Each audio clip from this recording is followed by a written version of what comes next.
देखिए प्रश्न में क्या दिया है, दो मीनारों के बीच की क्षैतिज दूरी 120, क्षैतिज दूरी यानी कि उनकी जमीन में उनके बीच की दूरी है 120।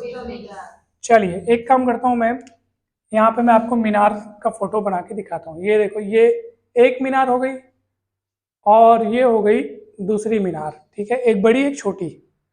और बड़ी छोटी क्यों? क्योंकि प्रश्न में कुछ बातें ऐसी लिखी है जिससे हमको पता चल रहा है कि दो, एक मीनार बड़ी है और एक मीनार छोटी है। कैसे भी आपको बता रहा हूँ। फिलहाल अपन ये देखते हैं कि उनके बीच की क्षैतिज दूरी कितनी है, 120 मीटर। तो ये 120 मीटर है, 120 मीटर। मीनारों का नाम दे देता हूं मैं, है ना।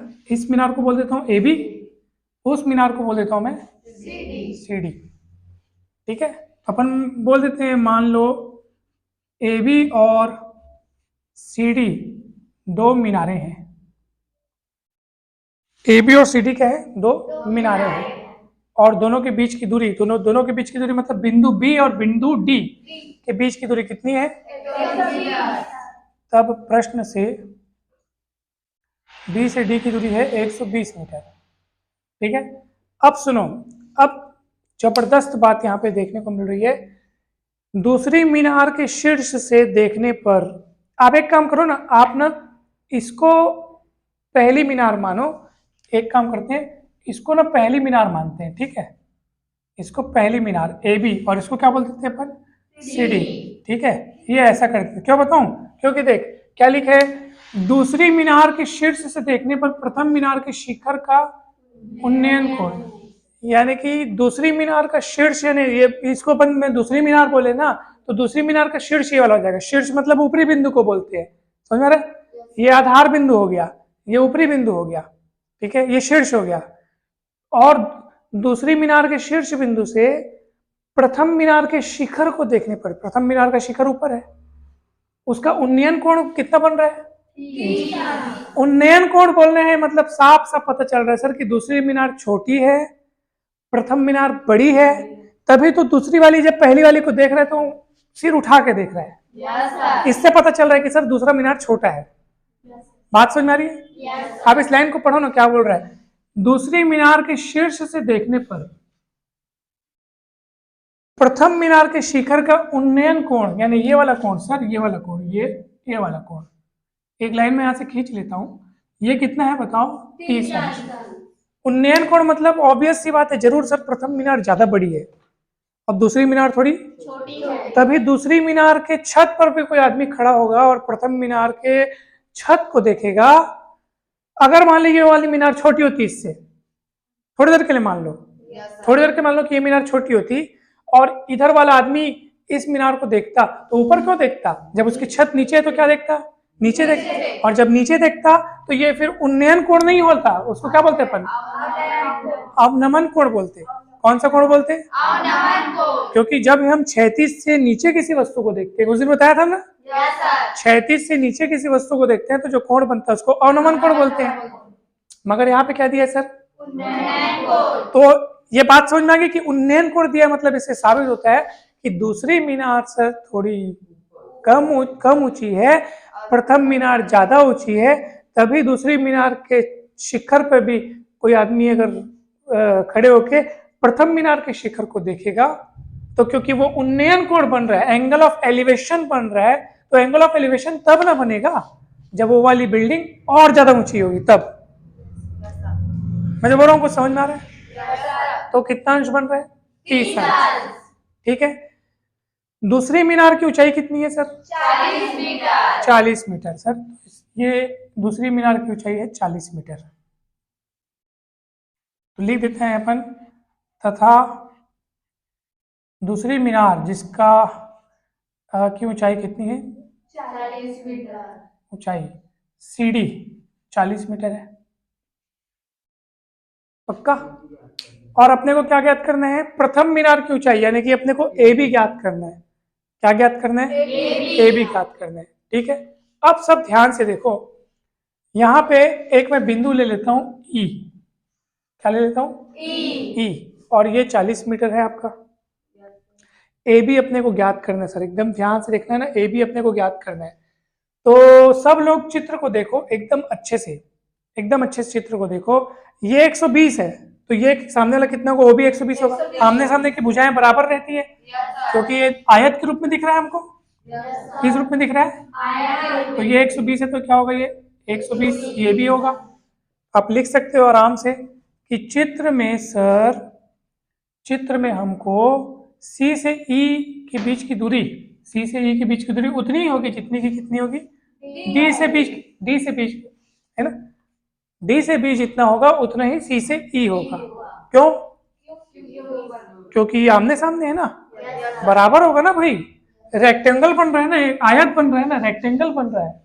जब भी कोई डब्बा बनता है ना, आयत बनता है ना, आयत, ये आयत है, रेक्टेंगल बोलते हैं इसको, इंग्लिश में क्या बोलते हैं? तो उसके आमने सामने की साइड की जो लेंथ है ना, वो बराबर होती है, लेंथ है ना, लंबाई।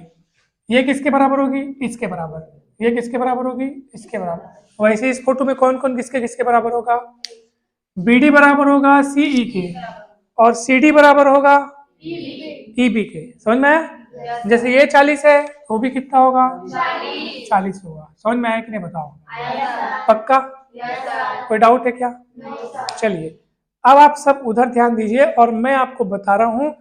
त्रिभुज आप लगाइए, त्रिभुज लगाइए ACE को लीजिए। किसको लीजिए? ACE। हाँ, तो मैं यहाँ पे लिखता हूं समकोण त्रिभुज ACE में, इसमें समकोण त्रिभुज ACE, फोटो में दिख रहा है ACE? ये देखो ये ACE, यहाँ कितना एंगल बना है? 30 अंश। अच्छा 30 अंश ये एंगल बना है, तो ये वाली भुजा लंब हो जाएगी क्या? हमेशा कोण के सामने वाली को लंब कहते हैं, बताया था। तो ये आपका लंब हो गया, यानी परपेंडिकुलर हो गया, और ये फिर हो जाएगा आधार, क्योंकि सबसे लंबी भुजा को कर्ण बोलते हैं। तो ये कर्ण, ये आधार हो गया। अब दिमाग लगाओ सर, अगर मुझे AE ज्ञात करना है, जो कि इस त्रिभुज में क्या है, लंब है कि क्या है, ये वो ज्ञात करना है। ये अब हमको पता है 120, तो आधार पता है 120, लंब हमको ज्ञात करना है थोड़ी देर के लिए, लंब यानी परपेंडिकुलर ज्ञात करना है। तो मुझे बताओ कि कौन से अनुपात, कौन सा ट्रिग्नोमेट्रिक अनुपात है जिसमें लंब और आधार आता है? साइन में तो लंब बटे कर्ण होता है, कॉस में आधार बटे कर्ण होता है, टेन में होता है लंब बटे आधार, परपेंडिकुलर और बेस किस में होता है? टेन में होता है। तो लगाएंगे tan theta, tan theta, theta मतलब 30 है यहाँ पे, है ना। और क्या होगा बताओ? AE अपॉन क्या होगा?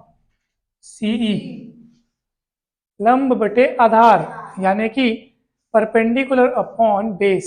तो AE अपॉन क्या होगा? CE होगा। डाउट है क्या? चलिए वैल्यू रखिए, ये वाला हिस्सा दिख रहा है ना उसमें? हाँ, अब देखो, तो tan 30 की वैल्यू कितनी होती है बताओ?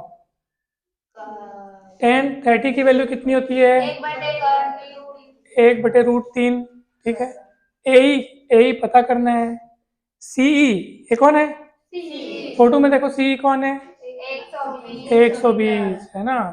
CE उतना ही होगा जितना DB है, और DB यानी कि 120 मीटर, ये 120 हो गया। इसको तिर्यक गुणा करो, तो 120/√3 बराबर AE हो जाएगा। डाउट है क्या? हाँ गुड। अब सुनो, एक काम करता हूँ, AE को मैं इधर लिख लेता हूँ, 120/√3 को इधर लिख लेता हूँ, कोई दिक्कत? अब ये √3 को नीचे से अच्छा नहीं दिख रहा है नीचे में, तो मैं एक काम करता हूँ, यहाँ पे हर का परिमेयकरण कर लेता हूँ, यानी √3 का ऊपर नीचे गुणा। एक बार और किए थे अपन, तो क्या होगा बताओ? 120/√3, और ये √3 3 हो जाएगा।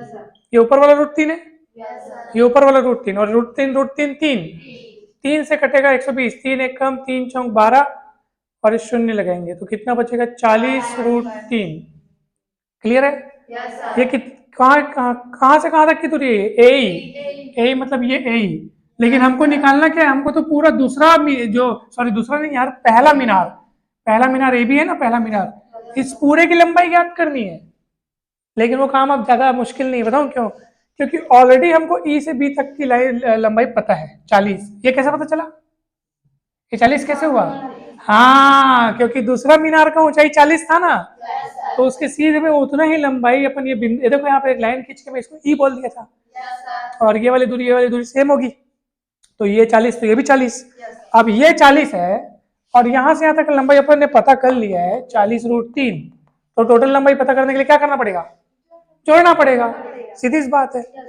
ये पता चल गया ना सर हमको, ए कितना है 40√3। अतः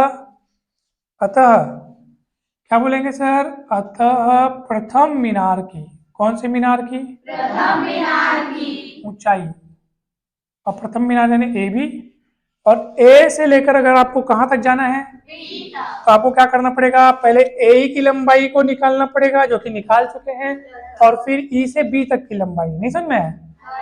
तो ए से ई तक की लंबाई कितनी है सर? 40√3, और ई से बी तक की लंबाई कितनी है सर? 40।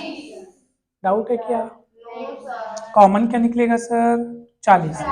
अंदर कितना बचेगा? इधर √3, उधर 1, निकल गया ना 40। कुछ नहीं बचेगा तो उधर 1 बचेगा, इधर बचेगा √3। और मीटर लिखना जरूरी है नहीं, यूनिट को लिखना चाहिए सर। ये बन गया सर, प्रथम मीनार की ऊंचाई होगी 40 और कोष्टक में √3 + 1 मीटर। कैसा लगा सवाल? कैसा लगा? सरल है ना?